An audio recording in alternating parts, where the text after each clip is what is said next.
Vas-y. Oui, bonjour à tous. Alors nous sommes de retour pour le quatrième épisode de Lumière commune qui va porter sur le chapitre 4. Non, je crois que c'est plutôt le cinquième épisode, mais qui porte sur le chapitre 4, puisque nous avions fait deux épisodes pour le chapitre 3. On s'efforce quand même de suivre le livre. Si vous l'avez, c'est de la page 460 à 490. Bien sûr, le chapitre est une entrée vers d'autres discussions et il y a parfois des passerelles et on ne s'interdira pas de revenir sur plusieurs éléments du livre 1. Mais bientôt, on va aussi préparer bien sûr la suite, hein, donc le livre 2. Euh, Aujourd'hui, donc le chapitre 4 porte sur ce qu'on appelle les catégories, on pourrait dire aussi concepts philosophiques. Alors, la notion de catégorie remonte à Aristote, hein, c'est le premier livre de l'Organon, de son livre sur la logique. Il faut savoir que Kant avait fait aussi une table des catégories. Lénine accorde beaucoup d'importance à cette notion puisqu'il dit qu'il faut historiciser les catégories kantiennes. Donc tout ça nous fait brasser toute l'histoire de la philosophie, enfin, en un sens, et étudier en fait la différence entre les concepts philosophiques et les catégories scientifiques et voir en quoi elles pourraient fusionner. Voilà à peu près pour la programmatique de notre entretien. Je pense qu'il sera question, parce que ça fait partie vraiment du cœur du chapitre 4, aussi de la question par exemple de la catégorie de la cause. Est-ce que c'est une catégorie de l'entendement selon Kant, ou est-ce qu'on ne peut pas remettre en cause cette notion? Et on reviendra, on avait déjà abordé ça plus ou moins, les questions d'induction et de déduction, et voir ce que le marxisme a à dire sur la méthode déductive et sur la méthode inductive. Enfin voilà, tout un programme qui est lié à cette notion de catégorie. Donc l'enregistrement est bon. Bonjour à toi Georges. Bonjour Émeric, bonjour à tous. Oui, voilà, on avait je précise qu'on avait eu des petits problèmes techniques qui nous empêchaient de mon côté de faire ces entretiens, mais ces questions maintenant me semblent résolues. Donc effectivement, commençons peut-être.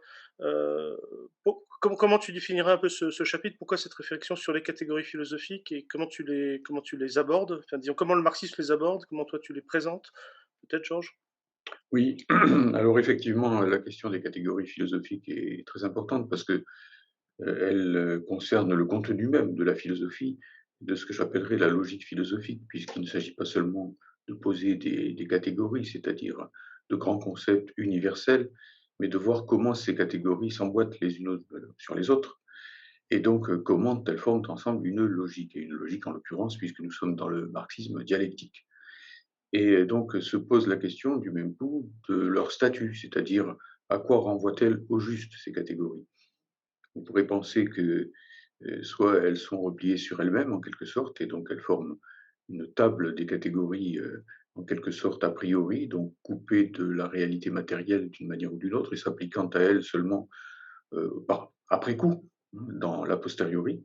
Ça, c'est ce que fait Quentin, Ça, pour être en clair. gros, c'est ce que fait Kant, c'est ce que ne faisait pas Aristote d'ailleurs, dont la logique n'est pas si formelle qu'on veut bien le dire et comporte un côté ontologique, renvoie à la structure même de l'être. Alors, à bon droit ou à mauvais droit, c'est une autre question. Et donc, le problème est de savoir aussi comment ces catégories, disons, se rapportent aux concepts scientifiques, et notamment pour savoir si les catégories ont un contenu scientifique, si elles ont une valeur scientifique, et si inversement, donc, la science peut, de son côté, se passer de ces catégories. Autrement dit, quand on traite du rapport entre les catégories et les concepts scientifiques, on traite directement du rapport entre la philosophie et la science, mais on traite aussi du rapport entre la logique philosophique et la réalité. Autrement dit, de la question de l'ontologie dont on a déjà discuté quelques fois. Donc, dans ce passage, ce chapitre, j'en viens en particulier à contester une conception qui a été répandue à l'époque de Louis Althusser, qui avait tendance, lui, à séparer de façon assez étanche les catégories et les concepts philosophiques.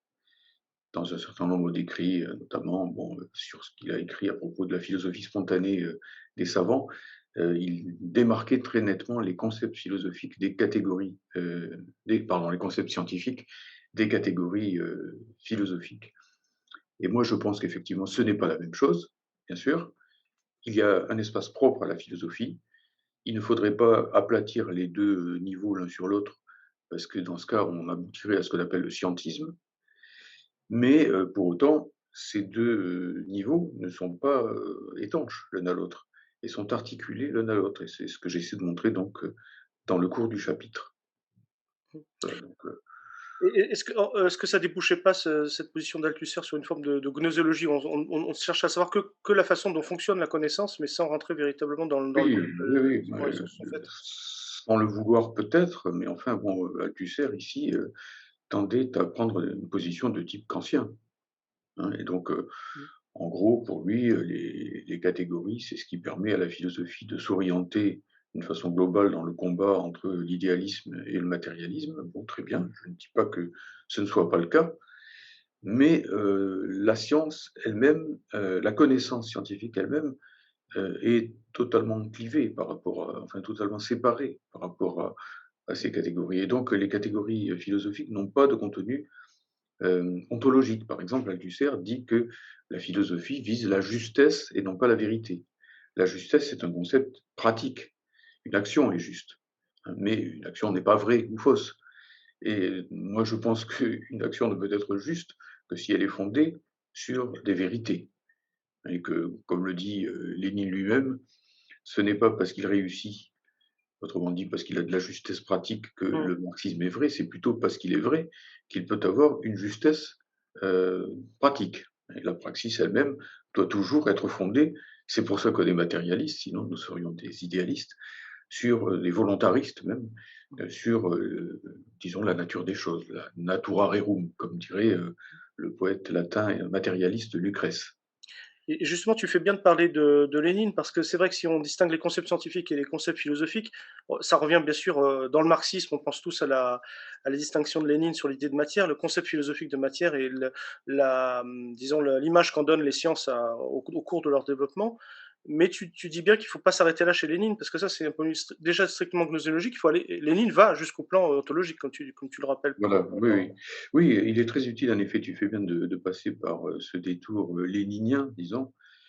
Souvent, chez les marxistes, on s'arrête à Matérialisme et empiriocriticisme, qui est un grand livre en effet de Lénine sur la théorie de la connaissance. Dans ce livre, il distingue lui-même très clairement, très nettement, même je dirais très catégoriquement, c'est la moindre des choses, les catégories, des concepts, en quelque sorte, hein. Mais, du coup, cette conception de Lénine, il faut la mettre en mouvement, parce que Lénine, d'abord, n'a pas seulement écrit, hein, dans le domaine philosophique, Matérialisme et empiriocriticisme, un grand livre de 1908 qui était consacré à la crise philosophique qui traversait alors la physique moderne émergente, mais il a écrit aussi, par exemple, les cahiers sur la dialectique de Hegel. Et donc là, on voit très nettement que l'orientation de Lénine n'est pas seulement gnoséologique, c'est-à-dire relative au savoir, à la théorie de la connaissance, mais que Lénine fait bien le lien entre une théorie du savoir et une théorie de l'être lui-même, les deux devant être évidemment étroitement liés l'une à l'autre. Je dirais aussi qu'il y a une erreur à ne pas commettre, c'est que certes, Lénine explique, et il a tout à fait raison de le faire, que la catégorie de matière renvoie dans le domaine de la théorie de la connaissance à l'idée de ce qui existe indépendamment de nous. Par exemple, l'écran que j'ai devant les yeux, ou le bureau ou la chaise sur laquelle je suis assis, par exemple, eh bien tout cela évidemment est matériel. Pourquoi? Parce que quand bien même je n'y penserai plus, ces choses ne laisseraient pas d'exister, en quelque sorte. C'est dans cela qu'elles sont corporelles ou matérielles. Très bien. Donc la matière, du point de vue, disons, gnoséologique, du point de vue de la théorie de la connaissance, gnoséologie, ça veut dire théorie de la connaissance, hein, eh bien, renvoie simplement à ce qui existe en dehors de l'esprit. Et en ce sens, on peut dire que la notion de matière est presque vide, puisque, au fond, tout ce qui existe en dehors de mon esprit est matière, quelque part. J'ajoute quand même, et c'est là qu'on voit bien que chez Lénine, il y a déjà le passage, la passerelle, la main tendue en quelque sorte à l'ontologie, que pour que justement cet être qui existe en dehors de nous-mêmes, par exemple les corps, eh bien, puisse nous être connu, il faut bien passer par un intermédiaire. Cet intermédiaire, ce sont les sens, c'est l'expérience sensible et de façon beaucoup plus outillée, bien sûr, l'expérience scientifique ou l'observation scientifique. Mais pour qu'il y ait un lien entre moi et les choses par l'intermédiaire des sciences et par l'intermédiaire donc, par exemple, des appareils scientifiques, il faut bien que ce lien se manifeste lui-même d'une façon pratique et corporelle. Autrement dit, il faut bien que les liens qui me relient aux choses soient eux-mêmes matériels. et par conséquent qu'ils aient une consistance, en quelque sorte, de nature physique, de nature ontologique. Et donc, rien que par l'analyse de la gnoséologie elle-même, on est amené à l'ontologie. Il faut bien une ontologie de la connaissance elle-même. La connaissance, sinon, on la pense comme Kant, comme quelque chose qui serait un petit peu dans l'absolu, a priori, etc. Et non, la connaissance se construit. La connaissance est un produit de l'histoire. La connaissance est un produit même, au sens très large du terme, de l'évolution de la nature, finissant par se connaître elle-même à travers l'homme, si on prend les choses à l'échelle la plus vaste possible. Donc, il y a bien, même dans une approche gnoséologique de l'idée de matière, il y a bien, euh, par les liens qui existent entre l'objet connu et le sujet connaissant, ce lien étant l'expérience, il y a bien une dimension proprement ontologique. Et donc, c'est cela même qui permet, en réalité, d'être critique à l'égard de la connaissance, puisque justement, quand nous étudions les liens qui unissent le sujet à l'objet à travers l'expérience, nous voyons bien que cette expérience s'élargit au fil de l'histoire. Et que c'est pour ça que nous avons aujourd'hui, globalement, disons, une meilleure connaissance de la réalité physique, par exemple, qu'à l'époque de Galilée ou de Newton, parce que tout notre appareillage, non seulement évidemment physique, mais aussi intellectuel, s'est énormément enrichi entre les deux. Donc, connaissons l'ontologie de la connaissance et la manière dont il se forme à travers mille et un détours, et nous serons plus critiques à l'égard de notre connaissance. Donc, un peu d'ontologie, c'est toujours ce que nous disions la fois précédente, un peu de gnoséologie éloigne de l'ontologie, mais beaucoup de sens critique à l'égard de la gnoséologie rabat, en quelque sorte, sur une ontologie dialectique, mobile, en mouvement, etc. etc. Ça, c'est le premier aspect. Mais si je puis ajouter un point qui me paraît plus important encore, c'est que on ne peut pas, si l'on est matérialiste, se limiter à une définition purement gnoséologique de la matière. On ne peut pas s'en tenir à la matière, c'est ce qui existe en dehors de nous et qui est connu par l'intermédiaire des sens. Ça, ce n'est qu'une porte d'entrée, en quelque sorte. Après, il faut ouvrir la porte et il faut regarder ce qu'il y a derrière. Sinon, ça ne sert à rien. Sinon, une porte n'est qu'un mur si on ne l'ouvre jamais. Hein. Donc, en réalité, il faut bien saisir ici que dans cette définition, je n'ai jamais que la définition de la matière par rapport à l'esprit. Si je dis que la matière, c'est ce qui existe indépendamment de moi, mais oui, mais la matière, à moins d'être complètement à côté de tout le développement scientifique depuis 100 ans ou 200 ans, la matière, on sait tous qu'elle a existé longtemps avant qu'il n'existe le moindre être vivant, sur Terre ou ailleurs peut-être, et en tout cas le moindre être pensant, et que peut-être un jour d'ailleurs les êtres vivants et même les humains ont disparu, et que l'univers matériel ne laissera pas d'exister, si l'on peut dire. Nous savons que, par exemple, un jour, le Soleil va se dilater, parce que bon, c'est l'évolution des étoiles qui est ainsi faite, et que donc la Terre, qui est actuellement dans la zone habitable, cessera de l'être. Donc, bon, si l'espèce humaine n'a pas migré ailleurs, elle disparaîtra. Et n'empêche que le Soleil existera toujours sous une autre forme, et la Terre aussi sous une autre forme, et ainsi de suite. Donc, la matière, elle a son contenu propre, indépendamment de son rapport à l'esprit. C'est même pour ça que nous sommes matérialistes. C'est justement parce que nous pensons que la matière, dans le rapport entre l'esprit et la matière est le pôle absolu. L'esprit n'est que le pôle relatif, ce qui veut dire que la matière peut exister sans l'esprit, alors que l'esprit ne peut pas exister sans la matière. Si on n'a pas de cerveau, on ne peut plus penser. Par exemple, le cerveau, c'est bien de la matière, que je sache. Donc, d'une manière ou d'une autre, si vous voulez, si on veut, on peut dire qu'il faut aussi, à ce moment-là, de toute nécessité, s'intéresser au contenu même de l'idée de matière, c'est-à-dire qu'est-elle en soi. Alors là, bien sûr, on débouche sur l'embranchement concept scientifique, catégorie philosophique. On peut se dire, ben voilà, c'est la science qui va nous dire quel est le contenu de la notion de matière et qui va nous dire que, bon, bah, par exemple, la matière, eh bien, elle comporte des atomes, des molécules, ou, bon, des particules, enfin bref, tout ce qu'on voudra mettre là-dedans, si l'on peut dire. Et là, il y aura, je dirais, une inépuisable source de connaissances, mais tout à fait difficile à synthétiser en quelque sorte. Et force est bien, d'un autre côté, de voir s'il n'y a pas des éléments communs à tous ces éléments, à toutes ces données que nous apporte la science. Et c'est là qu'on va effectivement être obligé de passer à quelque chose de plus universel et donc aux questions de catégorie. Sinon, la notion même de matière, à la limite, si elle n'était qu'une sorte de fatras de connaissances s'additionnant les unes aux autres dans n'importe quel ordre, et sans que tout cela forme un sens global, premièrement, ça n'aboutirait pas réellement à une science, puisque les scientifiques eux-mêmes ne sauraient pas au final ce qu'ils disent sur la matière. Et deuxièmement, la notion même de matière serait mal fondée à ce moment-là, parce que en quoi supposer une quelconque unité à ce fatras? À partir du moment où on suppose qu'il y a une unité à ce que j'appelle ce fatras, vous comprenez bien que c'est avec un grain de sel, eh bien, à partir de ce moment-là, il faut bien qu'il y ait dans cette notion de matière des traits universaux, universels si vous préférez, mais j'emploie aussi l'adjectif au sens des médiévaux, des scolastiques médiévaux. Et donc là, on passe effectivement aux catégories avec des notions comme contradiction, comme interaction, comme action réciproque, comme saut qualitatif, comme dialectique du quantitatif et du qualitatif, etc. Des traits extrêmement généraux que l'on retrouve effectivement d'une manière ou d'une autre dans toutes les connaissances scientifiques et qui leur permettent de s'enclencher les unes aux autres et donc pour finir de faire sens, de former logique ensemble, si l'on peut dire.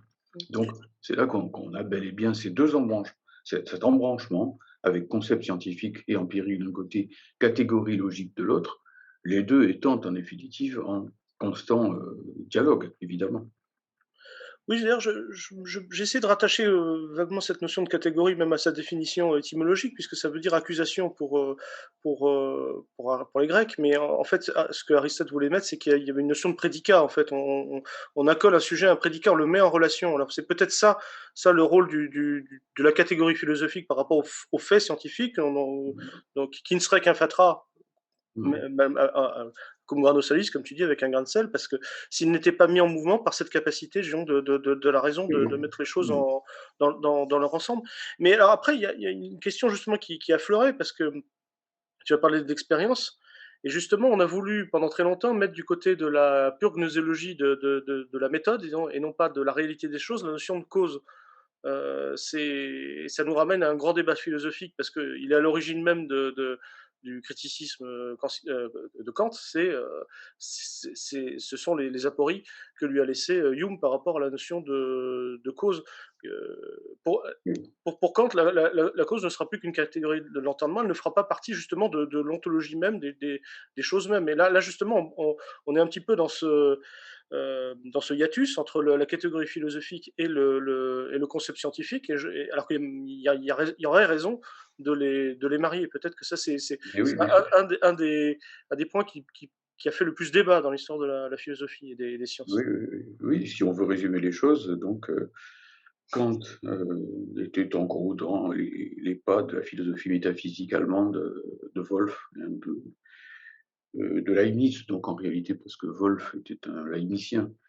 Et puis bon, voilà, il est tombé sur les écrits de Hume, qui était sceptique et qui donc a fait remarquer qu'en réalité, nous avions devant la notion de cause une sorte d'aporie, parce que ce n'est pas parce qu'une chose et a toujours précédé une autre chose que cette chose A est la cause de la chose B. Si après tout, un jour il arrivait que l'eau ne bout pas à 100 degrés, eh bien, on s'apercevrait que cette loi, cette prétendue loi, cette prétendue causalité n'existe pas que. Bon, donc du coup, Kant est allé chercher du côté des exigences de l'esprit, en quelque sorte, l'enclenchement de la cause à l'effet, si l'on peut dire.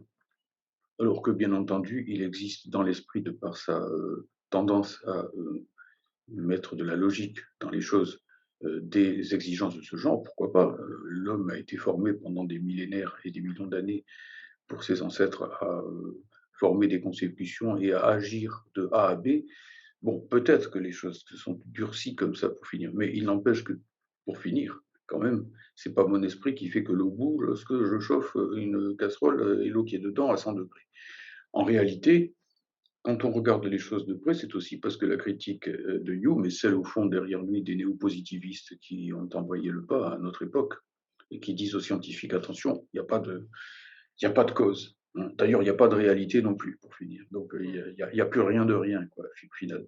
Eh bien, c'est une analyse finalement relativement superficielle, car il ne suffit pas, bien sûr, de dire, tiens, quand on chauffe l'eau, eh bien, elle bout à une certaine température, ou quand on chauffe le fer, il se dilate à une certaine température. Aujourd'hui, nous savons très bien pourquoi l'eau bout à une certaine température. Nous savons très bien pourquoi le fer se dilate lorsqu'on le chauffe, et ainsi de suite.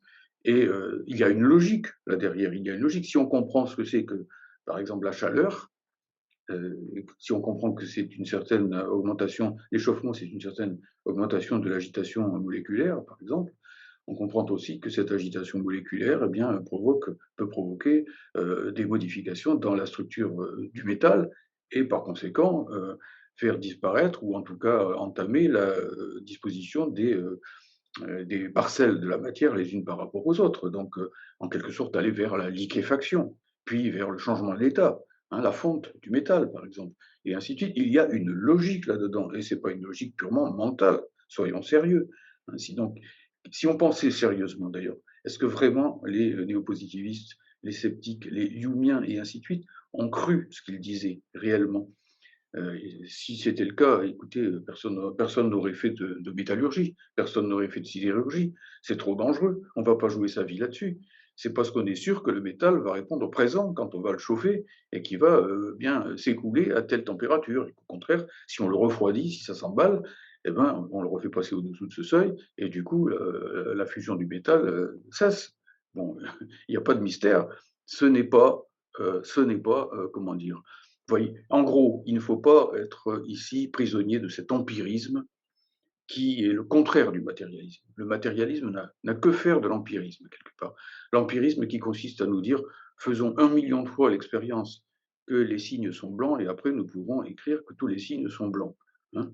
Bon, auquel cas, bien entendu, il Popper suffit te de dit un seul signe noir voilà, fait il suffit de s'écrouler tomber tout sur un signe le noir et toute tout s'écroule. la construction s'écroule évidemment. Mais c'est justement parce que l'idée que tous les signes sont blancs n'est pas une loi. C'est tout simplement faux. Hein. Donc, à partir d'un certain seuil, il faut savoir si on a percé ou non la logique de production d'un phénomène. Est-ce qu'on a compris la logique de sa genèse? Et ça, ben, ma foi, je voudrais bien savoir comment on pourrait y arriver si on se prive de dialectique. La dialectique étant précisément ce qui permet, d'une manière globale, en gros, de comprendre comment d'un état A à un état B on peut aller, alors que la chose reste au fond la même. C'est la cire qui fond chez Descartes, par exemple, dans la deuxième méditation métaphysique, c'est Mmh. toujours la même cire. Et pourtant, évidemment, dans un cas, elle est solide, dans le cas suivant, elle est liquide, par exemple. Oui, mais Bon, Descartes c'est le même Descartes dit que truc. c'est une inspection de l'esprit qui fait que, alors que Oui, non, c'est une justement, c'est inspection aussi les d'esprit. propriétés de la cire, mais bon. Ben, si c'est une inspection d'esprit qui fait que nous comprenons que c'est toujours la même cire, ça d'accord. Mais il n'empêche que nous comprenons que c'est toujours la même cire parce que c'est toujours la même cire. Messire, Mmh, si l'on peut exact. dire. Mmh. Donc il y a bien une continuité. Cette continuité, ce n'est pas l'esprit qui l'avait dans les choses. C'est l'esprit qui doit la saisir dans les choses mêmes. Et pour cela, s'en donner les moyens, et donc penser dialectiquement et non pas métaphysiquement, c'est-à-dire en croyant que les choses sont toujours identiques sous des aspects différents. Ce ne sont pas des aspects différents, ce sont bel et bien des états différents. On passe de l'un à l'autre dans une certaine continuité et discontinuité, les deux. S'il n'y avait que de la continuité, les choses ne changeraient pas, elles dureraient simplement. Mmh. Et si il n'y avait pas aussi de la continuité, naturellement, quand on passerait du point A au point B, on serait sorti de l'univers. On serait dans un autre univers. On ne serait pas dans la continuité du même univers en train d'évoluer. Donc, il faut bien qu'il y ait à la fois donc du changement et enfin comment dirais-je, du discontinu et du continu. Bon, ça s'appelle penser dialectiquement. Et alors c'est vrai que tu parles de méthodes, disons, génétiques, enfin de comprendre même comprendre la nature des causes pour comprendre comment elles naissent. Et c'est vrai qu'on a parlé de ce fameux signe noir qui apparaît, mais qui fait scroller une loi qui est en fait une fausse loi. Mais justement, il faudrait peut-être mettre si on parle de causalité, faire la distinction entre l'induction et la déduction. Et qu'est-ce qui est légitime ou pas. Et c'est pour ça que j'avais été assez frappé par ce que tu disais sur Engels et le darwinisme. Et en disant que sa méthode était entièrement déductive et pas du tout inductive. Et que Oui. Et c'était il me semble qu'en effet, c'est une fausse piste dans quelques domaines que ce soit que de croire qu'il faut marier le sort du matérialisme au sort de l'empirisme. Alors, entendons-nous bien, si par empirisme on entend le fait de respecter l'expérience, de respecter le critère de la pratique et ainsi de suite, dans ce cas, je suis empiriste, bien oui, c'est évidemment. l'empirie là, on n'a rien contre Voilà, l'empirisme. bon, L'empirisme, ouais, ouais. exactement, mais bon, l'empirisme, c'est-à-dire l'idée que, pour finir, au fond, il n'y a pas de raison, en quelque sorte, dans les choses, la raison c'est nous qui la mettons, mais que dans les choses, il y a juste des consécutions qu'il faut constater, qu'il faut décrire, et qu'on ne peut donc que décrire et jamais expliquer. Ça, c'est pas du matérialisme, ça conduit à l'idée que l'univers est mystérieux, qu'il est inconnaissable, qu'il est bizarre, qu'il est Mmh. surnaturel, qu'il est paranormal, tout ce qu'on voudra en quelque Même sorte. l'histoire, hein, il y a des choses qui soi-disant sont inexplicables, comme le fascisme, et cetera, Et le ben voilà, oui, je lisais Paul Venn il y a quelque temps encore. Alors, il explique qu'en effet, la religion est sui generis, elle a aucune origine autre que le besoin religieux. Voilà pourquoi surtout votre l'influence de Foucault là-dedans. voilà, c'est ça. Ben, ça revient à dire que, si vous voulez, si votre fille ne parle pas, c'est parce qu'elle a perdu l'usage de la parole. Hein, Mmh. donc si, en gros, le monde est religieux, OK. ben, c'est parce que nous avons un besoin religieux. Ou c'est parce que C'est Constantin la vis dormitiva de voilà, Molière. Constantin s'est converti à un moment, puis ça a marché. Bon, et puis et cetera. Alors bon, si c'est à ça que revient l'histoire, effectivement, elle n'est plus qu'un recueil d'événements discontinus, disparates, et finalement, on retombe dans la vieille histoire empiriste qu'avait voulu dépasser non seulement le marxisme, mais par exemple l'école des annales de Marc Bloch. Donc, en gros, tous les progrès les plus importants de notre époque. Dans le domaine de la science, en général, même des sciences dures, si on peut dire, je pense que c'est la même chose. En fait, on ne peut pas raisonner de cette façon-là. D'abord, parlons des maths, si on veut, par exemple, au niveau des on y reviendra peut-être, mais c'est une fausse piste que de croire que pour matérialiser les mathématiques et les empêcher de tomber du côté de l'idéalisme, il faudrait renoncer à leur caractère formel, à leur caractère hypothético-déductif, et au fait que les mathématiciens peuvent fort bien se passer de l'expérience sensible, et qu'ils peuvent raisonner sur le cercle, par exemple, indépendamment du cercle qu'ils ont tracé au tableau, en quelque sorte. Il s'agit passer de concept à d'autres concepts par la voie logique. Mais c'est très logique, ça. C'est très logique, certes, et c'est donc très matérialiste. Parce que ça veut dire que, tout simplement, les propriétés qu'on a posées au début, on veille à les maintenir d'un bout à l'autre du raisonnement, de telle façon qu'elles soient encore dans la conclusion, comme elles l'étaient dans les prémices. Bon, eh bien, qu'est-ce qu'il y a de plus matérialiste que ça? Ça revient au bon vieux rien ne se perd, rien ne se crée, tout se transforme, de la chimie matérialiste d'Antoine Lavoisier. C'est un peu du même ordre.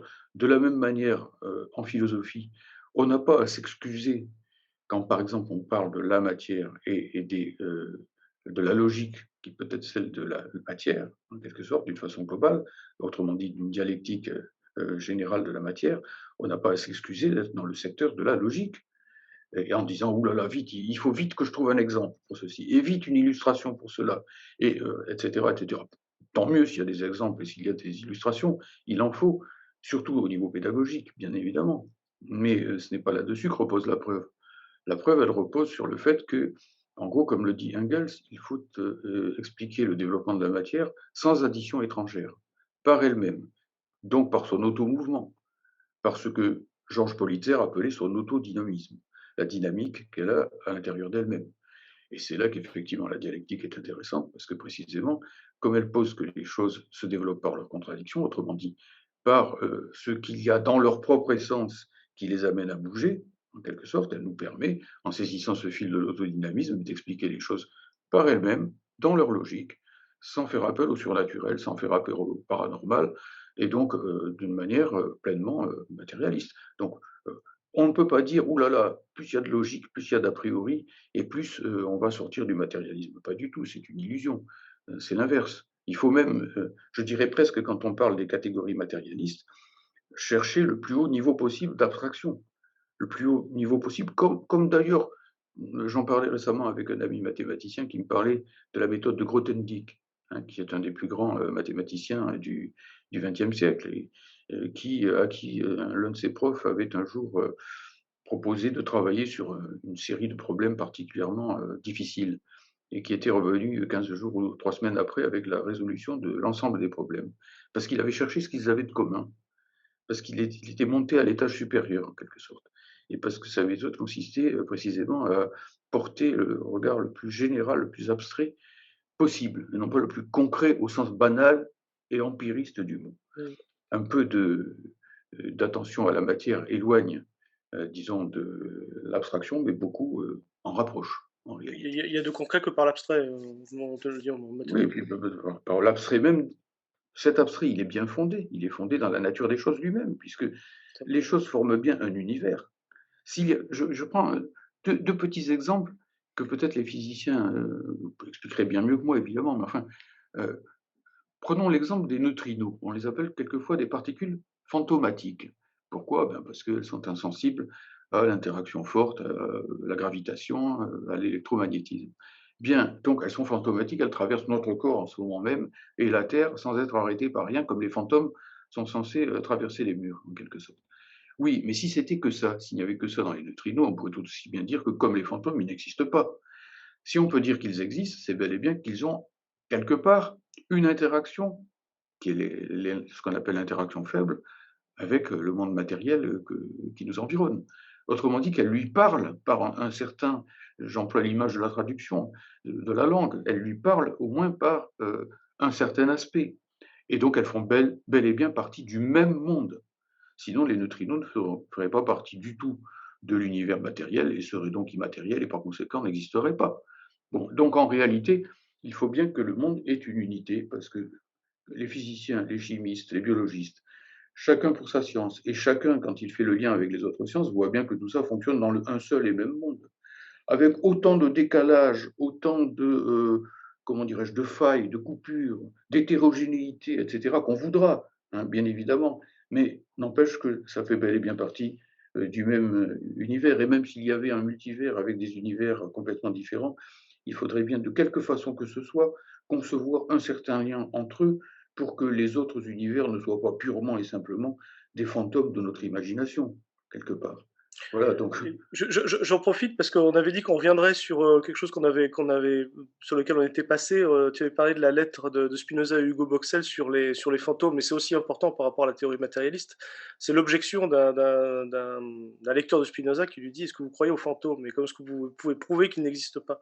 Et donc c'est un peu la même chose avec par rapport aux neutrinos. Enfin, on passe à un autre niveau, mais justement, enfin, en Oui, quoi les oui. neutrinos ne sont pas fantomatiques et en quoi justement il n'y a pas logiquement d'existence possible à des fantômes. Mais tout à fait.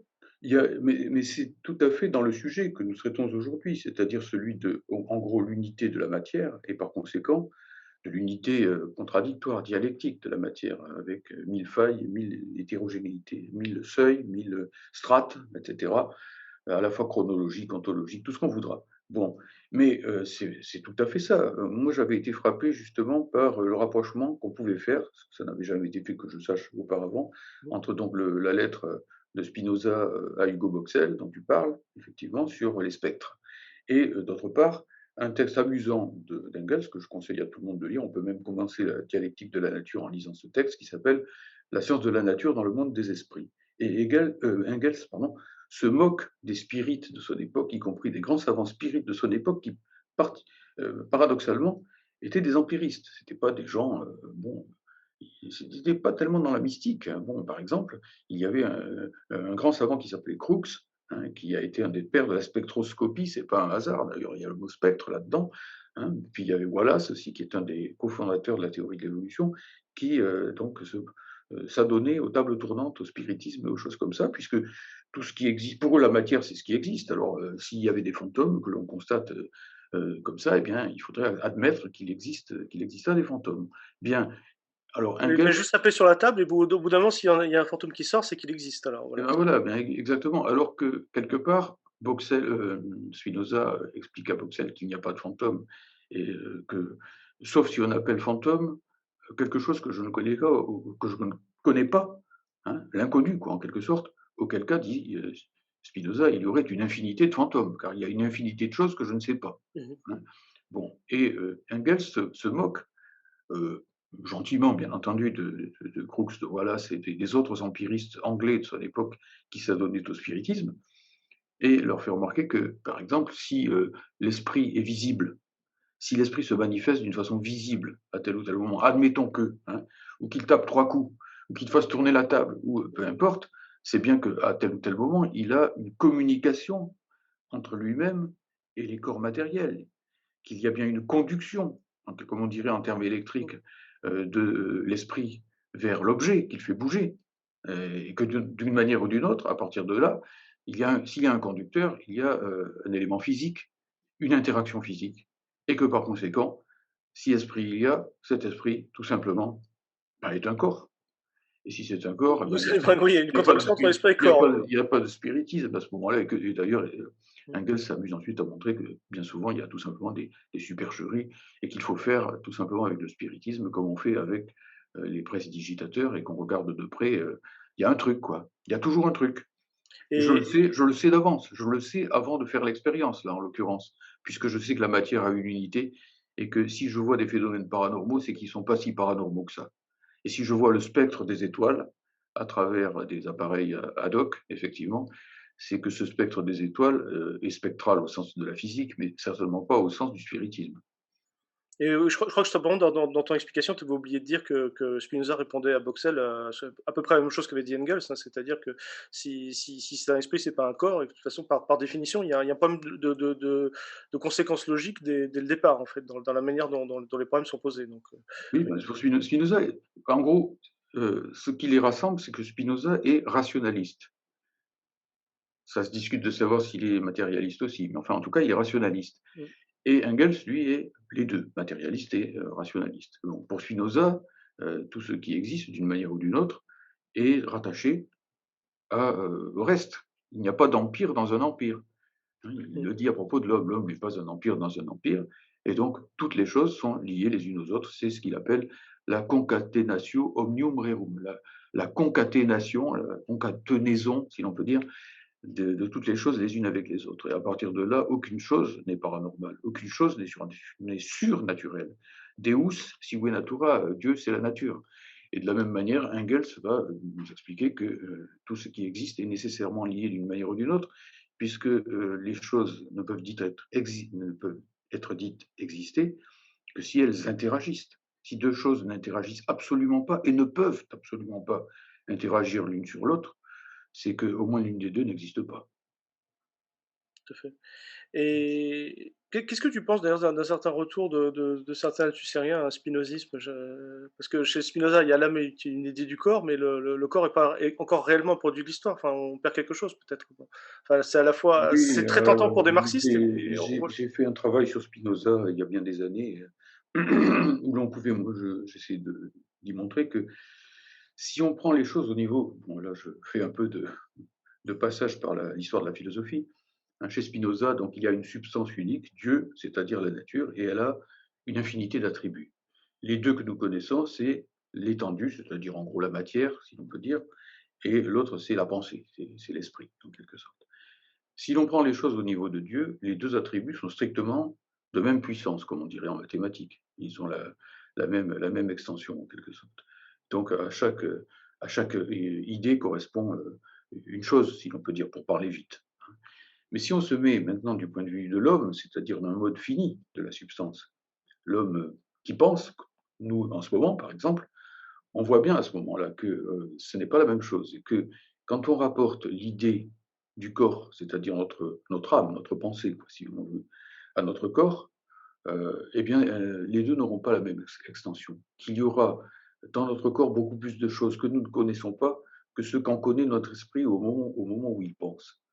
En ce moment, par exemple, je pense Spinoza, les attributs, la substance, tout ce que vous voudrez. Mais du diable, si je sais quels sont les mouvements, les échanges chimiques, électriques et autres de mon cerveau qui permettent la production de ce genre d'effets. Alors, je ne dis pas que Spinoza dit, soit neurophysiologiste et nous dise que la pensée est produite par le cerveau. Je dis simplement que la- l'idée l'idée que nous nous formons quand la conscience que nous avons de nous-mêmes quand nous parlons, quand nous pensons, etc., est évidemment complètement insuffisante en quelque sorte, inadéquate par rapport à notre corps. Donc à l'échelle, en gros, pour ne pas entrer trop dans les détails, mais à l'échelle du tout de la substance dans son ensemble, il y a bien équivalence en quelque sorte, équipotence plutôt, entre, disons, ce qui est spirituel et ce qui est matériel. Mais à l'échelle de l'individu, ça se traduit par une surpuissance du matériel. Nous ne savons pas ce que peut le corps, explique très en détail un passage de Spinoza mmh. qui nous invite donc, du coup, à chercher ce que peut le corps, autrement dit, à faire de la physiologie, à faire de la neurologie, à faire des tas de choses comme ça. Et ne pas, sans croire, comme pouvaient le croire des cartésiens un peu superficiels, que, en gros, la conscience est si transparente que ça à elle-même et qu'elle soit une connaissance. Elle n'est pas une connaissance. La conscience de soi n'est pas une connaissance de soi. Nous ne savons pas ce que peut le D'où justement la notion de le phénomène de pensée passe par l'abstraction justement, parce que si on ne peut pas donner un équivalent, corporel à chaque mouvement et on a besoin justement de ces abstractions pour aller plus vite, hein, peut-être d'une certaine manière. C'est là on retrouve, bien sûr. Et puis la pensée du chien n'est pas la pensée de la pensée du chien. ah oui voilà, ouais, c'est ça, Et la pensée, de ce que je pense en ce moment n'est pas le second degré, c'est autre chose encore et ainsi de suite. Donc la l'homme n'est pas, spontanément, pardon, maître de lui-même s'il ne fait pas l'effort de la connaissance et de la science. Et ça, c'est pas donné, c'est pas immédiat, mmh. hein, donc voilà. Alors, j'avais suggéré qu'on parle d'induction et de déduction, mais peut-être Oui, que ça oui, alors, induction et déduction, bon, bah, raccrocher à effectivement. quelque chose qui te parlait par rapport à ton discours. Alors peut-être que là, je le mène un peu comme un cheveu sous la soupe, mais comme c'est Non, notre non, non, non, non, oui, bon, bien sûr, pourquoi pas. Oui, alors, moi, j'ai envie de réhabiliter la déduction en tant que matérialiste, précisément. Je trouve que la déduction, bah, c'est comme son nom l'indique, d'ailleurs, quand on déduit, c'est qu'on soustrait quelque part. mmh, On part de quelque chose qui est déjà là et puis on essaie de voir, un petit peu dans le détail, par l'analyse, ce qu'il contient. On regarde sous le capot, en quelque sorte et on est comme, en gros, un homme qui sait qu'il y a un truc quand il regarde un prestidigitateur et qui essaie de trouver le truc. Et ce que fait un mathématicien quand il cherche à découvrir la valeur de l'inconnu dans une équation. Si l'inconnu est dans l'équation, c'est qu'elle marche avec l'équation, hein, que donc il y a déjà une valeur qui fonctionne, qui est déjà donnée quelque part. mmh. Donc il s'agit de la trouver et il n'y a rien de plus matérialiste que ça. Donc vive la déduction et vive donc l'usage des mathématiques, vive l'usage de la logique le plus grand possible dans le domaine de la science. Alors l'induction, elle a aussi bien sûr toute sa valeur, parce que naturellement, si les choses se présentent un très grand nombre de fois de la même façon, on peut présupposer que c'est que derrière, c'est la loi des grands nombres, c'est que derrière, si par exemple on a toujours une chance sur deux que tel phénomène se produise dans telle condition, c'est peut-être que, comme quand on joue à pile ou face, c'est que la pièce a deux faces. Mmh. Et ça, c'est une réalité. Bon, donc en réalité, on peut présupposer, à travers l'induction, qui peut nous mettre sur la piste de la découverte des lois de la nature, qu'il y a effectivement une loi que nous avons à trouver. Mais on n'a pas véritablement cette loi tant qu'on n'a pas trouvé le rapport génétique, comme je le disais tout à l'heure, le rapport logique, qui fait que l'on peut passer de A à B. Si on a simplement constaté 1 million de fois que quand on boit du gin soda, eh bien, ça finit par tourner, si on en boit beaucoup, à la cirrhose du foie, on ne sait toujours pas à l'arrivée si c'est à cause du gin ou à cause du soda, quelque part. Bon, si on a trouvé par contre que le, soda, le gin c'est de l'alcool, que l'alcool c'est du sucre, et que quand le sucre se stocke à l'excès dans le foie en vertu de la fonction glycogénique du foie découverte par Claude Bernard, Mmh. eh bien ça finit par engorger, par détruire les cellules du foie. Là, on a trouvé la raison fondamentale du coup, et on dit, bah écoutez, la prochaine fois, mettez dans votre gin soda, vous ne gardez que le soda. Mmh. Voilà, et vous aurez peut-être moins vite la cirrhose. Donc, et là, on n'a pas besoin de faire un milliard de milliards de milliards de fois l'expérience pour savoir si ça marche. Parce que derrière le critère de la pratique, il y a une raison. Hein. Quand Engels dit que le matérialisme repose sur le critère de l'expérience ou sur le critère de la pratique, oui, mais la pratique elle-même, il faut l'analyser, elle repose aussi sur le fait qu'il y a des lois de la nature et que dans les lois de la nature, eh ben voilà, par exemple, quand on chauffe le métal, il se dilate, et pas parce que j'ai l'habitude qu'il se dilate, mais parce que bel et bien la chaleur et le mouvement ont un certain rapport entre eux, et donc l'espace aussi, l'espace occupé. Alors je sais plus si tu citais Bitsakis ou Sèvres, mais tu parles de certains camarades, parce qu'ils sont vraiment camarades dans le champ philosophique, mais qui avaient peur d'utiliser le mot loi, enfin en tout cas alors que pourtant il existe bien des lois tendancielles, mais qui n'en sont pas Oui, oui, moins, oui, qui n'en sont pas moins des lois des reins, mais qui agissent de manière tendancielle. Enfin, c'est-à-dire qu'ils peuvent être contrecarrés. Mais oui, oui, oui, pourquoi est-ce qu'il y a c'est cette espèce de toujours. timidité à utiliser le terme de loi scientifique et justement dans Oui, le oui, oui, bah, on peut toujours évidemment se dire que le mot loi vient du champ politique et que donc c'est projeté sur la nature, ou du champ juridique, donc c'est ouais. projeté sur la nature, l'idée qu'elle aurait entre elles, qu'elle passerait des contrats en quelque sorte avec elle-même et ainsi de suite. Mais bon, ça me paraît une objection faiblarde, quoi, parce qu'on pourrait le dire de n'importe quoi. Mmh. Tous nos concepts charrient une grande, masse, en quelque sorte, de métaphores et c'est totalement, quand on dit la matière, eh bien, ça renvoie, au bois dont on faisait les bateaux, materia en latin. Mmh mh. Bon, ou en allemand, quand on dit pour la matière, c'est le mot Stoff, hein, qui veut dire aussi étoffe. Bon, on voit bien que c'est alors tous les mots reflets, hein, tous les mots, d'une manière dialectique, ça vient de dialogue, c'est comme l'objection qu'on nous fait, 100 000 fois, c'est-à-dire la dialectique, ça ne peut pas marcher dans les choses parce que ça Elle ne renvoie parle au pas? dialogue, là où même les choses ne parlent pas. On ne peut plus rien dire à ce moment-là, on ne peut plus avoir le moindre concept, si on va dans le sens de cette objection qui est elle-même naïve, finalement. Le tout, c'est qu'on soit conscient Mmh. du fait qu'une loi de la nature ne fonctionne pas comme une loi de la société et encore moins comme une loi juridique. Si on en est conscient, eh bien, on peut employer le mot. Et puis, même, je vais au-delà de ça. Si on cherche bien, finalement, la manière dont les mots du langage se dérivent des pratiques et à travers les pratiques se dérivent de la nature des choses, d'une manière ou d'une autre, puisque les pratiques ne peuvent fonctionner que si elles sont conformes à la nature des choses, on s'aperçoit que bien souvent, ces métaphores elles-mêmes, négation de la négation, elles ne sont pas si mal formées que ça. Et qu'en un sens, on peut très bien dire qu'il y a un certain contrat dans la nature, un certain donnant-donnant. Tout à l'heure, je parlais d'équations, par exemple. Bon, on avait vu qu'avec les équations chimiques, le produit, la somme des produits est égale à la somme des réactifs. Et que donc, ce qu'on a au début de la réaction chimique, il faut qu'on l'ait sous une autre forme, recombiné donc à la fin. Bon, très bien. Eh ben, qu'est-ce que ça signifie? Il y a bien donnant-donnant là derrière. Hein, je te donne ceci, tu me donnes cela. Et qu'est-ce qu'on fait quand on fait une équation mathématique? Si je dis x plus 1 égale 0, pour savoir ce que vaut x, je dois donc soustraire moins 1 à x plus 1 et soustraire moins 1 aussi pour que le signe égal reste valable à 0. Donc ça fait là, x plus 1 moins 1 égale 0 moins 1. Je simplifie, x égale moins 1.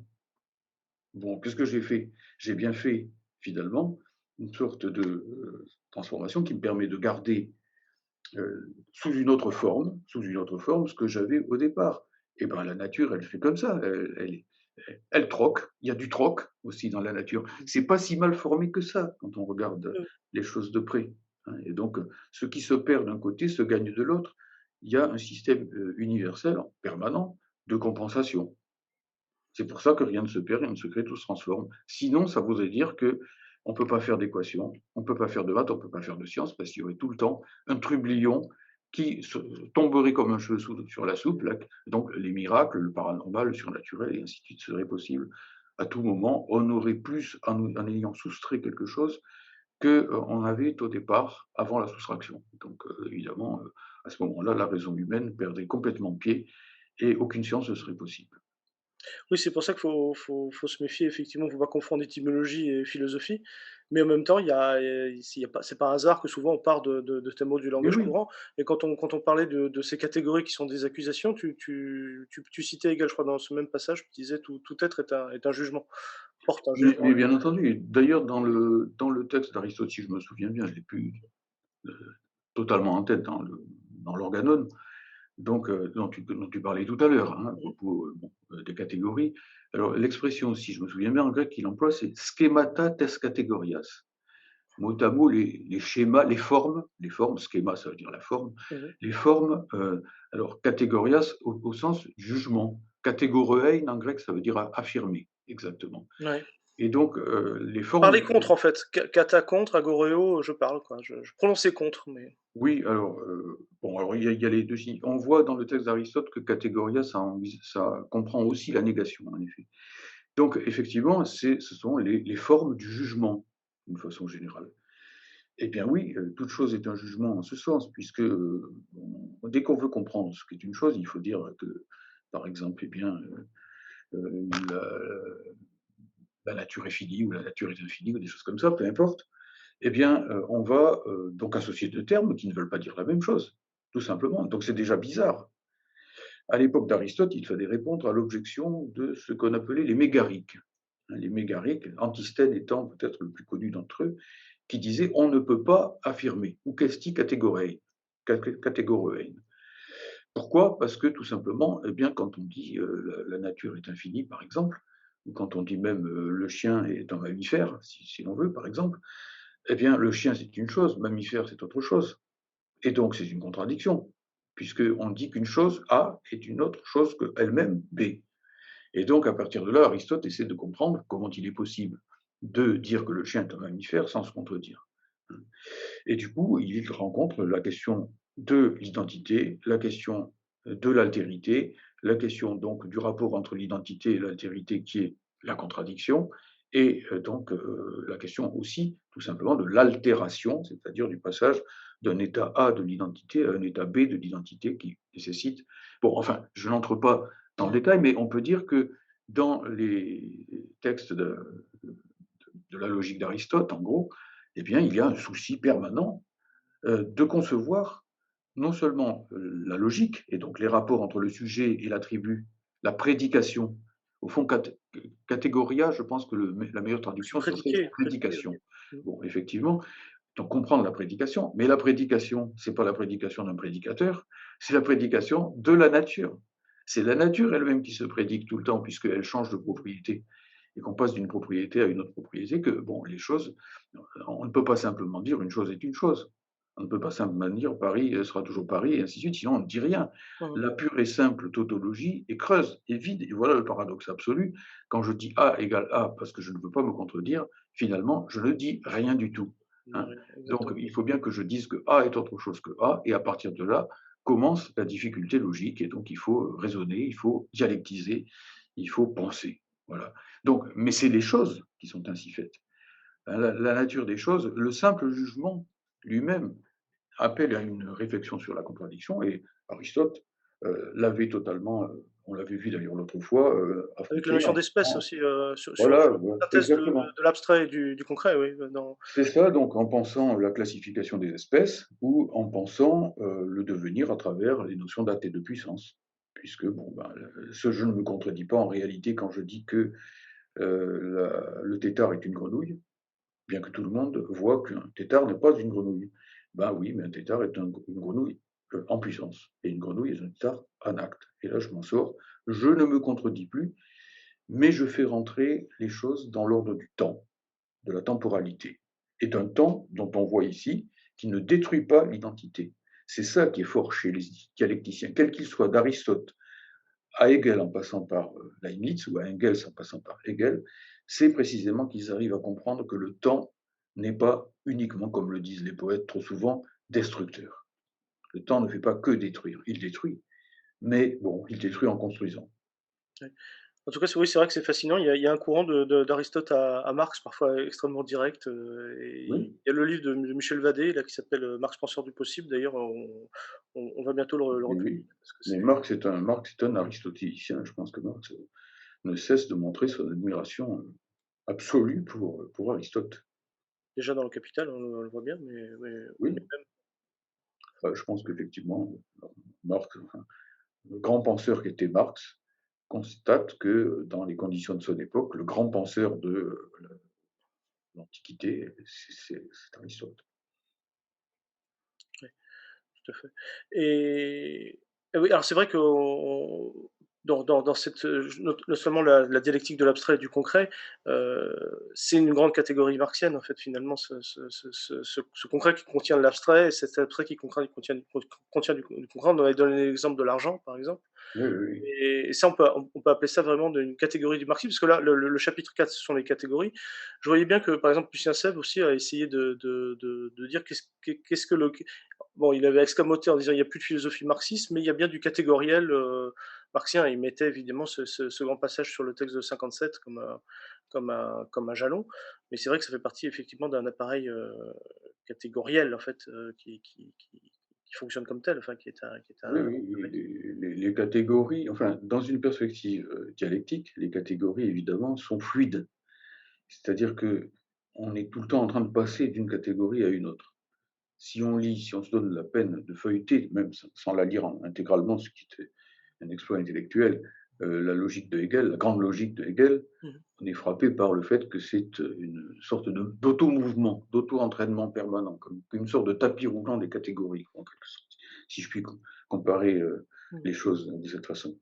Mais en même temps, cette liquéfaction n'est pas absolue. Il y a des points nodaux, il y a des points d'arrêt, il y a des seuils, en quelque sorte. Et donc ces catégories elles-mêmes, elles ont leur spécificité. Et la dialectique, ça consiste pas à dire que tout est dans tout et réciproquement, en fabriquant une sorte de grande mélasse intellectuelle. Mmh. Il y a des points d'arrêt et donc il y a de la déduction, en effet. C'est bien de l'ordre de la déduction, c'est bien de l'ordre de la logique. On passe de l'une à l'autre d'une manière rigoureuse. Je prends peut-être un simple exemple. Il me semble que pour bien saisir ce que pourrait être une table des catégories marxistes, enfin avec des Mmh. guillemets, hein, bon, quand même. C'est une table qui bougerait beaucoup alors, oui, c'est Voilà, ça serait une table la roulante, roulette. une table, voilà, une table très dynamique, Mmh. effectivement. Une auto-tabulation, plutôt, quelque chose comme ça. Mmh. Bon, il faut tout simplement, qu'est-ce qu'il faut penser? Il faut penser l'unité de la nature, puisqu'elle est donnée, elle est réellement donnée. Et donc, prenons un simple fait, par exemple. Il fut un temps où les philosophes posaient comme thèse que les différentes formes de mouvement dans la nature ne faisaient qu'un, que par exemple il n'y avait qu'une force ou qu'une sorte d'énergie. Bon, ce n'était qu'une conception philosophique. On trouve ça chez Descartes, par exemple, et donc c'est le mouvement mécanique qui prend tout, si l'on peut dire. Engels nous explique que déjà au XIXe siècle, ce n'est plus une affirmation philosophique, c'est un fait scientifique. C'est un fait scientifique. On peut passer, par exemple, de telle forme du mouvement, par exemple le mouvement thermodynamique, à telle autre forme du mouvement, le mouvement mécanique, par exemple, à telle autre forme du mouvement, le mouvement chimique, et ainsi de suite. Hein. Et donc, on passe de l'un à l'autre. Et ce n'est pas parce que le philosophe a décrété qu'on pouvait passer de l'un à l'autre, c'est bel et bien parce que dans la nature, on passe de l'un à l'autre. Donc, il faut penser l'unité de la nature. Mais en même temps, cette unité, elle ne peut pas être absolue. Si la nature était absolument une, un peu comme le disait Parménide, donc l'un des métaphysiciens de l'Antiquité, bon, à savoir que l'être est un, hein, en panta, Mmh. bon, eh bien, si l'on pensait une chose pareille, on n'aurait plus de mouvement dans la nature. Elle serait tellement une qu'elle serait compacte, qu'elle serait enfermée sur elle-même, qu'elle serait immobile, à la façon de Dieu, précisément. Or, bon, voilà, nous voyons, nous pouvons prouver le mouvement en marchant. Hein, nous voyons bien que nous marchons, nous naissons, nous développons, nous mourons, etc. Le printemps succède à l'hiver et ainsi de suite. Bref, il y a du mouvement. Donc il faut aussi penser la diversité. Le plus vieux problème que les philosophes de l'Antiquité aient traité, c'est celui de l'un et du multiple. Il y avait les monistes, partisans de l'un, et les partisans de la multiplicité. Bien, alors il faut penser ces deux choses-là. Dès qu'on entre là-dedans, on va tomber sur la catégorie de contradiction. L'un et le multiple, ou le même et l'autre. Le même et l'autre, puisque la nature devient. Il faut bien qu'elle soit à la fois elle-même, puisque c'est elle qui devient. Le sujet se maintient. Et autre, puisque c'est, si elle est réellement devenue, c'est qu'elle n'est plus tout à fait pareille qu'au départ. Bon, donc faut ici introduire de toute force, et quoi qu'on fasse pour l'écarter, la contradiction va ressurgir à un moment ou à un autre. Et ensuite, il faut se dire que, bon, elle va donc finir par se maintenir en se développant. Mais nous voyons bien aussi, et la science nous le montre à tout instant, que les formes de mouvement et les formes de matérialité sont extrêmement diverses. Il faudra donc savoir comment le développement même de la nature va à certains moments, à certains seuils, et c'est là que va s'introduire la catégorie de saut qualitatif.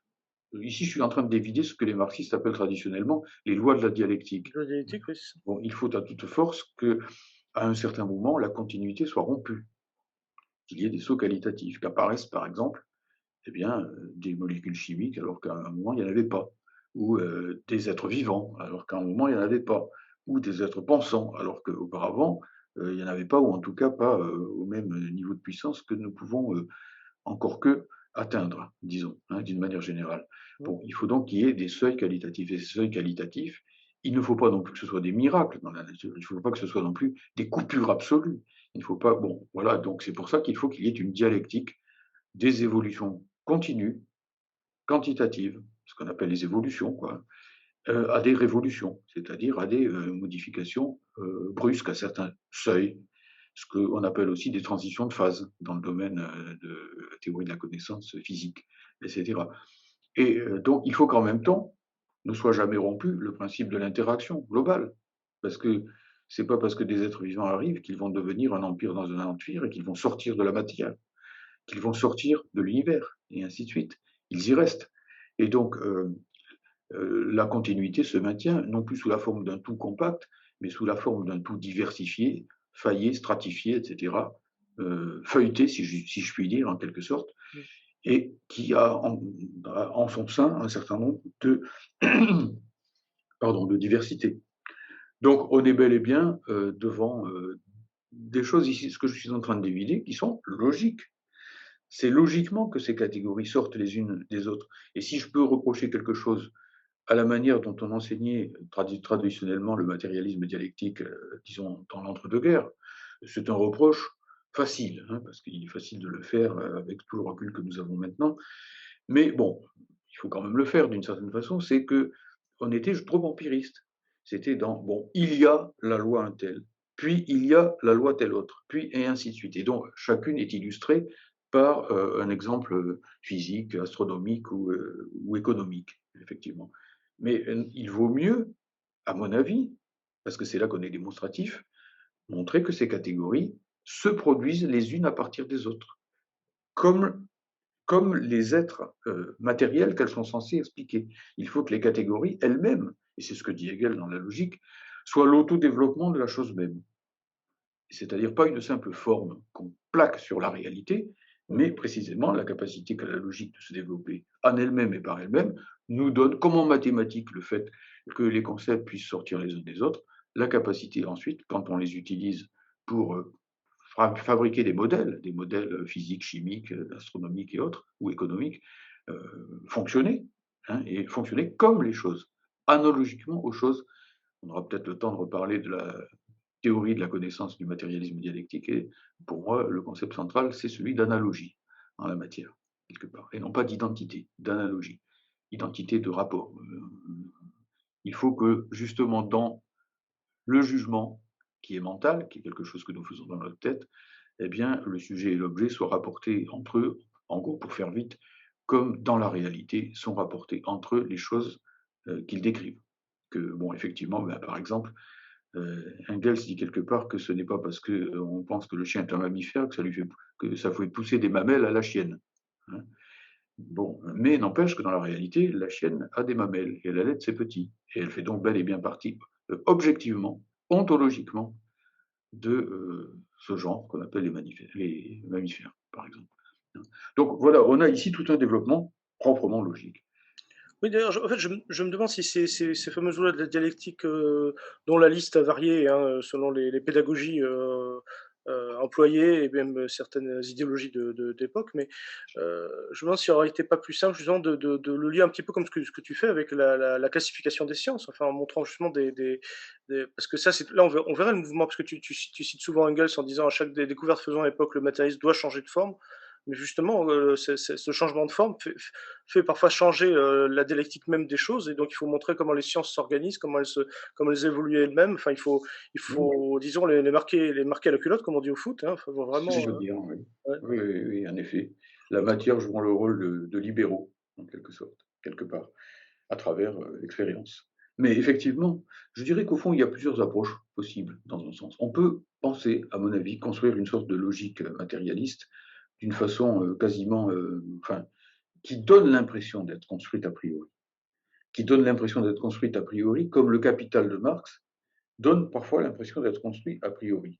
Et Marx explique lui-même que, effectivement, dans la mesure où l'exposé est logique et où les abstractions s'enchaînent correctement les unes aux autres, elle donne le sentiment d'une sorte d'autoproduction.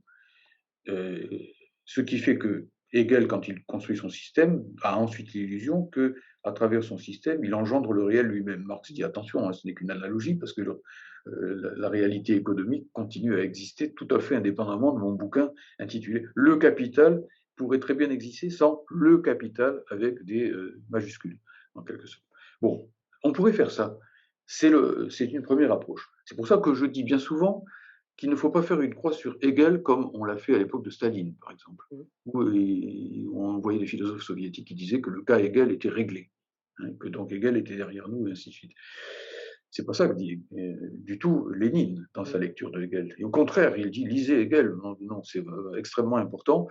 Et faites tout ce travail qui consiste à critiquer la logique hegelienne, mais à s'appuyer sur elle pour que ce que vous allez en tirer, ce soit encore une logique et non pas simplement des bribes où on se sert comme au supermarché, un petit bout d'interaction, vous reprendrez bien un peu de négation de la négation, remettez-moi une douche de saut qualitatif, etc., etc. Non, non, il faut que la logique matérialiste ne soit pas moins logique que la logique idéaliste, c'est le minimum, hein, quelque part. Il faut que ça soit toujours une logique. Ça, c'est, je dirais, un peu la première approche. La deuxième approche, c'est ce que tu viens de dire à travers notamment la classification des sciences. La classification des sciences, qui est une grande préoccupation d'Engels dans la dialectique de la nature, qui était déjà une préoccupation très forte d'Auguste Comte sur d'autres bases philosophiques, mais avec des traits très intéressants aussi chez Auguste Comte. C'est loin d'être bête, Auguste Comte. C'est intéressant pour les matérialistes. Bon, eh bien, cette classification des sciences nous permet de voir comment, en gros, je dirais, dans cette espèce de cassata, hein, comme on dit, comme disent les gosses quand ils mangent les glaces l'été, que forme la nature, eh bien, en gros, il y a des tranches, c'est feuilleté, en quelque sorte. Bon, on voit bien que les sciences s'enclenchent les unes aux autres. C'est pas un fatras, comme je le disais au début. C'est seulement si les scientifiques ne réfléchissent pas au second degré sur leur science, autrement dit, s'ils ne font pas de philosophie, qu'on a l'impression de cette espèce de miroitement. Moi, quand je lis les revues scientifiques, je vois des découvertes de tous les côtés. Les petites sont mises au même niveau que les grands, et puis pour finir, ça donne l'idée que, bon, voilà, on est devant une espèce de scepticisme permanent. Du coup, si c'est ça, si la science ne nourrit qu'un scepticisme permanent, où on se dit que ce qu'on a appris aujourd'hui sera jetable demain, et que c'est comme une mode, ça n'aurait aucun intérêt, évidemment. En tout cas, aucun intérêt cognitif, seulement un intérêt de type technologique pour fabriquer du profit maximal à tire-larigot. Donc, en réalité, c'est pas ça. On voit que dans le développement de l'univers, il y a, par exemple, un moment où on n'a pas encore de noyau, où les particules n'existent pas sous la forme du noyau. On voit qu'à un moment ultérieur, eh bien, les atomes se forment avec des électrons qui gravitent autour des noyaux. Puis après, on voit que ces noyaux, enfin, dans des conditions données, ces atomes peuvent s'agréger entre eux, et, bon, jusqu'à toutes sortes de formations matérielles de toutes sortes, pas seulement infimes, du côté de la physique des particules et de la physique nucléaire ou atomique, mais aussi du côté de la cosmologie, de la cosmogonie, et que donc vont apparaître ensuite les macromolécules, puis un jour je simplifie énormément, les êtres vivants. Hein, et puis après, les êtres vivants, ils ont leur propre évolution qui dure quelques millions d'années, etc. Et puis nous sommes bel et bien, je ne suis pas du tout dans le grand récit bébête en disant ça, c'est une réalité que la science nous enseigne, des êtres qui sont capables de penser leur place dans l'univers, plus ou moins, et qui s'appellent les êtres humains, effectivement. Donc tout ça paraît bien, et ces tranches successives qui correspondent aussi à des seuils qualitatifs et à des sauts qualitatifs dans le devenir de l'univers, permettent d'enclencher les sciences les unes sur les autres, parce qu'elles s'enclenchent les unes sur les autres, analogiquement à la façon dont s'enclenchent temporellement et ontologiquement dans le réel les objets dont elles ont à traiter. Donc, par exemple, particules, noyaux, atomes, molécules, macromolécules, vivants, pensants, etc., etc. Et avec donc ces grandes tranches de l'histoire des sciences qu'avait déjà d'ailleurs comprise Auguste Comte, hein, puisqu'il disait d'abord les maths, après la mécanique, puis la physique, puis l'astronomie, puis la chimie, puis la biologie, puis la sociologie, qu'il assimilait à l'histoire. Ça marche, ça fonctionne. Engels a modifié quelques trucs importants et il a surtout montré comment on passait de l'un à l'autre. Hein, c'est ça, Engels. C'est, bon, il faut qu'il y ait une logique là-dedans, il ne faut pas que l'univers soit complètement failli au sens d'une béance extraordinaire, qu'on ne puisse pas savoir comment les êtres vivants sont sortis des êtres chimiques, comment les êtres chimiques sont sortis des êtres purement physiques, et ainsi de suite. Il faut comprendre les liaisons. Ça, c'est le propre de la dialectique. Mais sinon, globalement, on va retrouver dans la classification des sciences du soviétique Kedrov, qui était chimiste de profession, en gros les mêmes grandes sections que celles qu'on trouvait dans la philosophie d'Auguste Comte. C'est logique, puisque bon, on étudie le même univers. Et donc, bon, si on étudie le même univers, grosso modo, on va bel et bien finir par produire une physique qui a besoin pour exister des mathématiques, une chimie qui a besoin pour exister de la physique, une biologie qui a besoin pour exister de la chimie, et bon, etc., etc. C'est logique, en quelque sorte. Et on peut donc aussi aborder les choses sous cet angle-là. Voilà. Peut-être on pourrait peut-être conclure là-dessus, mais c'est vrai que tu parles justement, il y a une sorte de fusion qui est tout à fait étonnante, de la fusion du chimique, j'allais dire, avec la cosmogonie, enfin, en tout cas de la microchimie et Microphysique, physique. microphysique, oui, Oui, microphysique des particules. oui. Là, d'une certaine manière, ce sont deux sciences qui fusionnent, Oui. celle de l'infiniment grand et celle de l'infiniment petit, et C'est très important. C'est très important ce que tu dis là. Et bon, j'ai commencé à y travailler en fait dans les années 90. Et bon, à l'époque aussi, c'était en liaison avec ce qu'avait décrit un physicien marxiste qui s'appelle Cohen-Tanouji, Gilles Cohen-Tanouji, qui je crois est le frère d'un prix Nobel, mais qui, bon, physiquement parlant et philosophiquement parlant, mériterait, si ça existait, un prix Nobel de philosophie. En tout cas, je ne suis pas compétent pour décerner des prix Nobel de physique. En tout cas, ce que je veux dire, c'est que à travers cette fusion de la physique, cette fusion tendancielle, je dis, hein, le mot tendanciel n'est pas secondaire, cette fusion tendancielle de la physique de l'infime. On dit aussi la physique des particules, mais c'est trop restrictif parce que c'est une physique qui n'étudie pas que les particules. Les interactions, les champs, pour certains, sont beaucoup plus importants que les particules. Les particules ne sont peut-être même que comment dirais-je, des concrétions, si j'ose dire, du champ, hein. Bon, cette physique des particules et la cosmologie tendent à fusionner. Pourquoi? Eh bien parce que, alors pour d'abord des raisons pragmatiques, lorsque l'on veut réfléchir à certaines propriétés des objets infimes, des corps infimes étudiés par la physique des particules, il faut des énergies qu'on n'est pas capable de produire sur Terre et qu'on ne sera peut-être jamais capable de produire sur Terre. Et donc, pour arriver à penser à leur sujet, il faut se reporter à des phases de l'univers où ces énergies étaient données. Et là, on va trouver notamment, plus on se rapprochera par exemple du Big Bang, ou plus on se rapprochera de certaines conditions de fusion dans les étoiles, hein, de ce qui est nécessaire pour la physique de l'infini. Et inversement, lorsque les cosmologistes vont vouloir penser, par exemple, les premières secondes de l'univers, il y a même un bouquin d'un cosmologiste célèbre qui s'appelle Weinberg, qui s'appelle Les 3 premières minutes de l'univers. Bon, et bien, lorsqu'ils veulent penser tout cela, et bien là, on a que des particules. Il n'y a pas encore de, comment dire, il n'y a pas encore donc de galaxies, de trous noirs, de systèmes solaires, de choses comme ça, effectivement. Et donc, on est obligé, pour penser la cosmologie, et notamment les moments les plus chauds, si l'on peut dire, et les plus importants, de passer par la physique de l'infime. Donc, il y a bel et bien une convergence objective et objectale, puisque les deux objets, si l'on peut dire, l'infime et le cosmique, en quelque sorte, finissent par se rejoindre. Imaginons que, par exemple, les cosmologies, comme on dit, du grand rebond, finissent par être validées. Pour l'instant, c'est encore très spéculatif, mais que ça finisse par être validé. Les physiques du grand rebond, les cosmologies du grand rebond sont des cosmologies où on passe périodiquement par des phases d'expansion de l'univers, et on appelle ça le Big Bang, et de condensation, on appelle ça le Big Crunch. Désolé pour l'anglais, on dirait plutôt le grand effondrement, en quelque sorte. Mais vient un moment où l'univers se densifie à un point tel, dans ces cosmologies, que c'est peu dire qu'il tient sur une tête d'épingle à ce moment-là.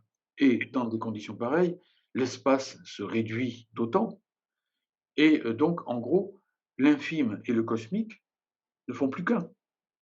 L'infime et le cosmique ne font plus qu'un. L'élément et le tout, qui, dans les conceptions métaphysiques traditionnelles, sont les deux extrêmes, les deux opposés, fusionnent. On a typiquement ici ce qu'on appelle l'interpénétration ou même la fusion des contraires.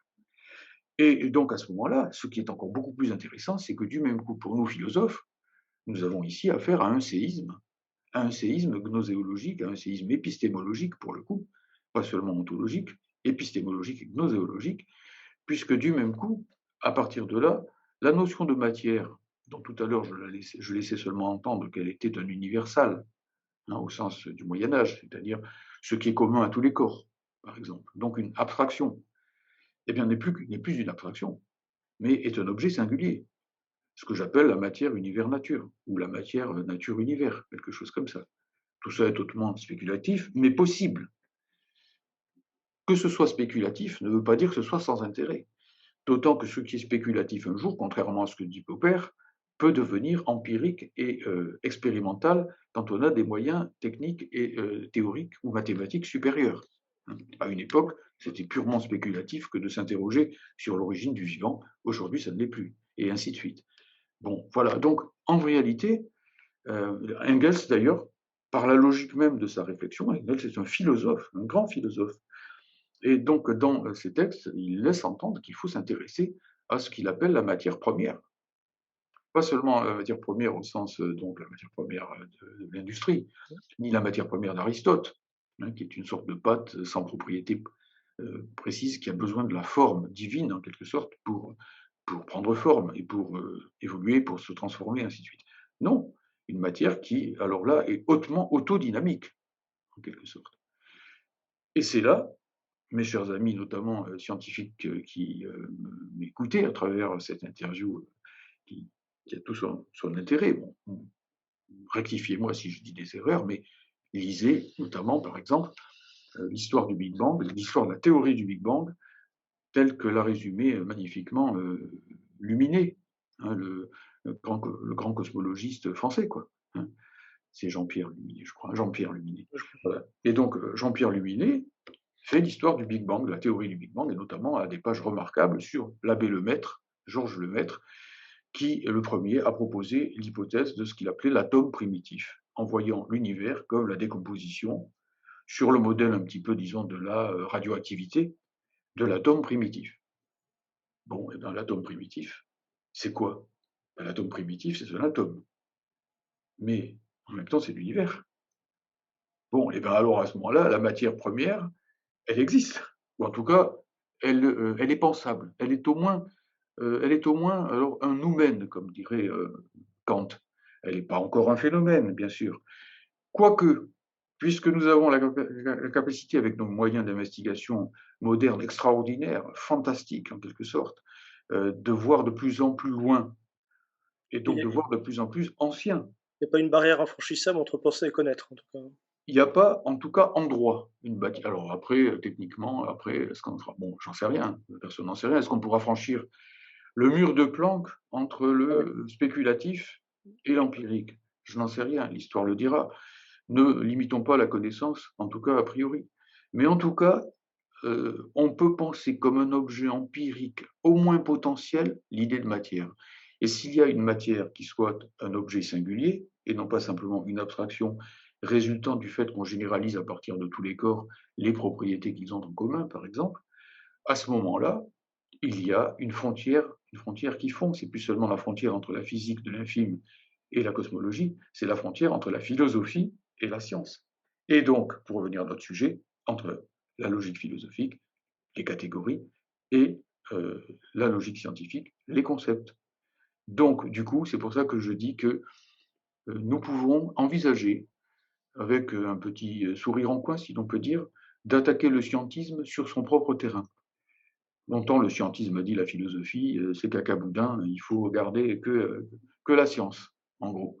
Et du coup, que la science, dépourvue de toutes ces grandes questions métaphysiques qui nous encombrent, le fini, l'infini, l'origine du vivant, l'origine de la pensée, etc., etc. Donc la science uniquement s'occupant de petits problèmes bien spécialisés dans l'esprit, disons, de la société capitaliste. Bon, comme ça, les savants ne gênent personne au niveau idéologique, on leur demande juste de fabriquer ce qui est nécessaire pour que le système fonctionne. Bon, on peut les attaquer sur ce terrain-là, les scientistes, en leur disant, mais vous n'êtes pas assez scientistes, soyez-le davantage, parce que regardez combien la science porte en elle, dans ses flancs, non pas de philosophie, mais de philosophique. Combien le philosophique, et je le vois à l'œil nu, si vous voulez, tout simplement, parce que de grands scientifiques de notre époque, mais font de plus en plus de philo, ce sont les petits qui n'en font pas. Les grands scientifiques, regardons-les de près, je ne vais pas les citer tous, parce que si j'en cite certains, je vais en oublier d'autres. Mais Là, ce sont tu m'avais parlé d'une conférence qui a eu lieu, il y a un retour à l'ontologie d'un certain nombre de physiciens quantiques, en fait.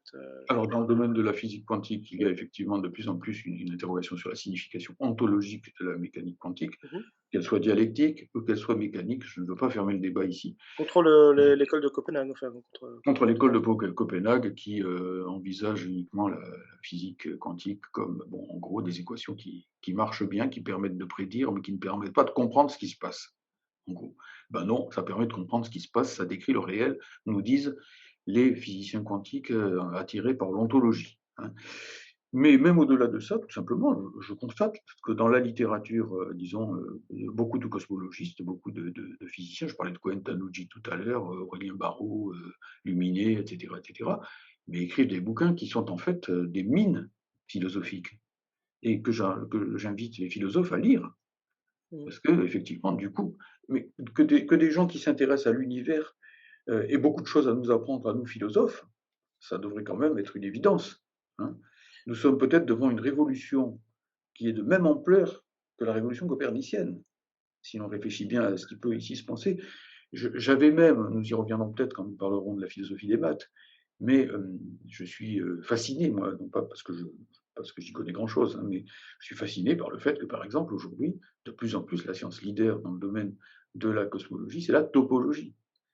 La topologie qui est une discipline mathématique, effectivement, parce que, bon, pour comprendre la dynamique de l'univers, il faut en comprendre, en gros, ben, les propriétés d'espace, si l'on peut dire.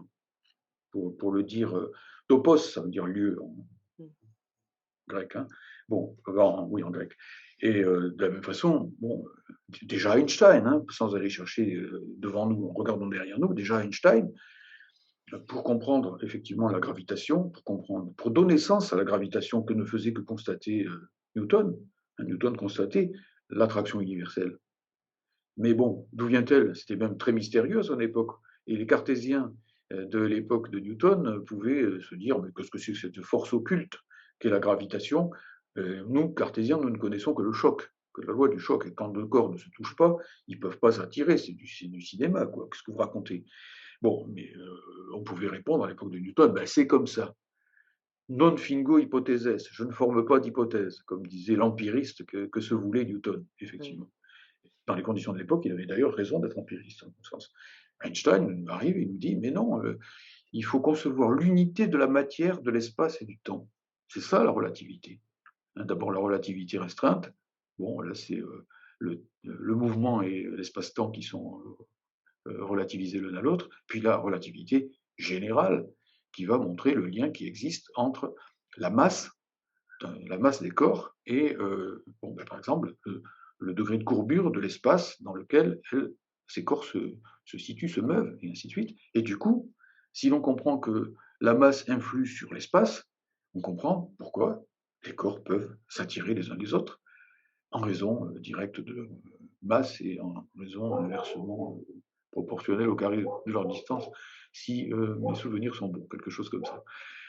Voilà, donc, et du coup, Einstein ne liquide pas du tout Newton, il permet premièrement de le généraliser, de le faire monter à un niveau plus élevé encore, et deuxièmement, de comprendre le lien qui s'appelle la gravitation entre la masse et l'espace, alors que jusqu'alors on ne pouvait que le constater sans l'expliquer.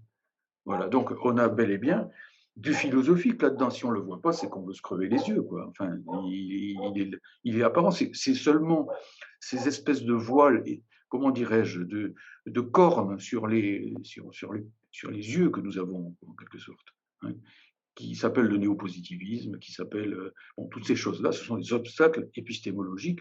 Et j'invite à la fois les philosophes et les scientifiques à cesser d'être frileux par rapport à ça. Et donc, lisez Engels, lisez Hegel, c'est dur. Bien sûr que si vous êtes scientifique, vous allez lire ça et vous allez dans un premier temps dire poids, parce que c'est pas du tout votre culture, c'est pas du tout votre façon de fonctionner. Ben, il faut peut-être un peu se secouer, parce que moi aussi, si je lis des textes de la recherche ou de science, je sais pas quoi, de pour la science ou des choses comme ça, des fois ça me tombe des mains. On n'a pas les mêmes cultures, on ne vient pas des mêmes secteurs de la culture, etc. Et tout a été fait pour nous opposer les uns aux autres.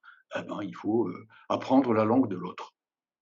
hein. Voilà, la langue de la vérité, c'est la traduction, quelque part. Oui, oui, et c'est vrai qui dit, révolution copernicienne dit aussi renaissance, hein, et c'est tous les Ah oui. retombées politiques qu'on peut en attendre, hein, et Regardez les grands, renaissants, hein, donc les auteurs, en fait, de la révolution copernicienne. Bon, Galilée était un néoplatonicien. mmh, Il voulait avant tout lire dans le grand livre de la nature en se servant de la géométrie. Regardez Descartes, hein, qui est peut-être le plus grand des coperniciens. Moi, je dis quelquefois qu'il faudrait appeler cette révolution la révolution cartésienne, puisque c'est Descartes, hein, donnant les outils de la géométrie analytique qui a permis effectivement l'essor majestueux de la mécanique, en réalité. mmh, Leibniz, hein, Leibniz, c'est l'unité la plus poussée qui soit du scientifique, du mathématicien et du philosophe, et de l'ingénieur. mmh. L'ingénieur, puisqu'il était aussi par-dessus le marché le monstre, l'ingénieur des mines. Il a même inventé des procédés pour étayer les mines, en quelque sorte. Non, mais bon, voilà, c'est pour ça que, en gros, il faut, voilà, le fondement de ma. C'est pour ça que j'ai appelé mon livre Lumière commune, revenir à l'esprit des Lumières, revenir à l'esprit de, comment dirais cette capacité que nous devons avoir de chercher le sens global des choses. Non pas en nous racontant des salades, en allant chercher des religions, en allant chercher la providence, en allant chercher des trucs de ce style. Bon, évidemment, tout ça est derrière nous. Il ne s'agit pas d'y revenir en quoi que ce soit.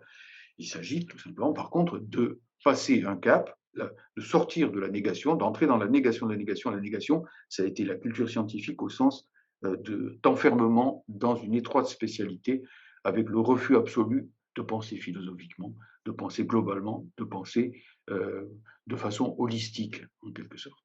Et bien aujourd'hui, c'est la science qui nous permet de faire ça. C'est pas moi en tant qu'individu, bien entendu, ni même Marx, ni même Engels, qui était évidemment incommensurablement plus puissant que je ne peux l'être, mais c'est tout simplement le produit même de la science qui nous appelle à penser d'une façon plus holistique, plus globale. Donc, ça se voit dans les grands livres des grands scientifiques de notre époque, à, bon, voilà, hein, vous voyez les grands cosmologistes à l'heure actuelle qui, effectivement, s'intéressent de près à la biologie. Ils ont, il le faut, puisqu'il faut qu'on pense l'univers de telle façon que la synthèse du carbone soit possible, parce que si ce n'est pas le cas, dans un univers sans carbone, il n'y a pas d'être vivant. Il faut donc bien que dans les conditions initiales qui permettent effectivement le Big Bang et son développement, il y ait la possibilité du vivant. Donc, il faut bel et bien que ces sciences ne restent pas étanches les unes par rapport aux autres.